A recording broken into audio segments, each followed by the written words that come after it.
Hi, everybody. I am going to record. I'm going to read the following 2 pages, so you'll be able to complete your assignment today. Get that down. All right. So first one we're going to read is the Civil War comes to Wisconsin. So here we go. How did the Civil War begin? So Abraham Lincoln's election as president of the United States in the fall of 1860 greatly upset Southerners. They knew that he was against slavery expanding to the Western territories. And so they worried about the future of slavery. They worried about keeping their way of life. Beginning with South Carolina, some southern states decided that they should secede from the federal government, often called the Union. These southern states felt that they had a right to withdraw from the Union and form their own government, and they called their government the Confederacy. Okay, so the Union, United States of America, and then they would have what's called the Confederate States of America, or the Confederacy. Well, Lincoln and most Northerners disagreed with the South. So slavery had divided the country, but the president and those who supported him believed that to be strong and survive as a nation, which is another name of country, survive as a country, the United States could not be divided. Wisconsin's governor, Alexander Randall, stated, "A state cannot come in the Union as it pleases and go out when it pleases." So the Civil War actually began over the question of secession. Did any states have the right to leave the United States of America and form their own government? And they did not. The North did not want to let that happen, so the Civil War began. So Lincoln's term as president began in March of 1861. The very next month, the first shots were fired between the North and the South. The Civil War had begun. More southern states joined the Confederacy, but 4 border slave states decided to remain in the Union. Though these were Missouri, Kentucky, Maryland, and Delaware, all decided to stay as part of the Union. Okay, even though they were slave states, they still fought with the Union. Okay, the North had more states, more people, and more industry than the South. The Union expected a quick victory, but the Civil War lasted 4 years, and it was long, bloody, and terrible for everyone. Those who fought and those who remained at home in Wisconsin and elsewhere. More people died in the Civil War than all of the other wars combined.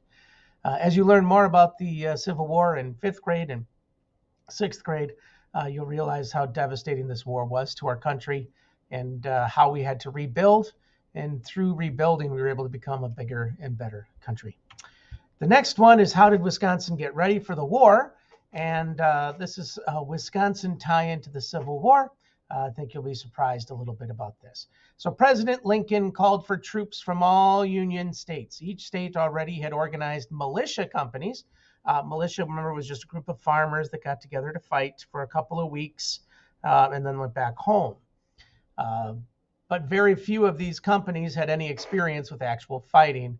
Governor Randall asked the state legislature for funds to buy weapons and other equipment that these soldiers would need. He immediately called for other men to volunteer to fight. Many men volunteered. Governor Randall understood that in order to fight, men needed to be trained. He said, "The men sent to war should be soldiers when they go, or there will be few of them living. Soldiers when it is time for them to return." Then the state government created the largest training area in the state for soldiers at a place called Camp Randall. The land lay just west of Madison. About 70,000 men trained where the University of Wisconsin-Madison football stadium stands today. Other soldiers trained at Fond du Lac, Milwaukee, and Racine.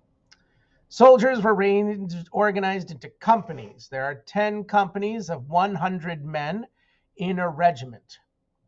So there's 100 men in a company. So if there's 10 companies, there'd be 1,000 men in a regiment. Much of the time, they had to drill for 7 hours a day. Although it was often boring to learn to follow orders and to practice marching or firing a rifle, it was important. Soldiers needed to know how to instantly obey orders if they were to survive in battle.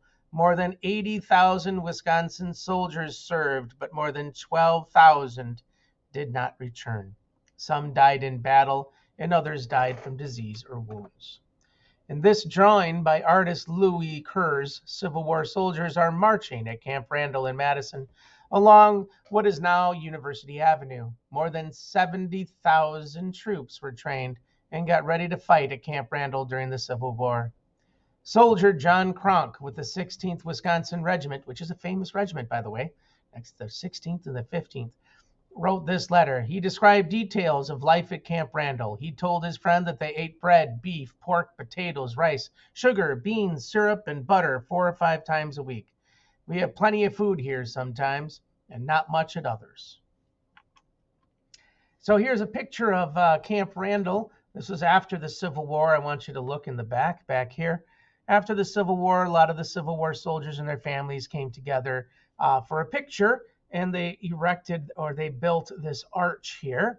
This is the arch today. If you look back here, you're going to see a building.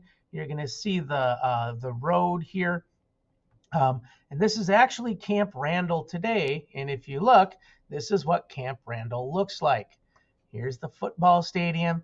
If you look, all this area over here, this is where there's a park where you're going to see all kinds of Civil War cannons and things like that.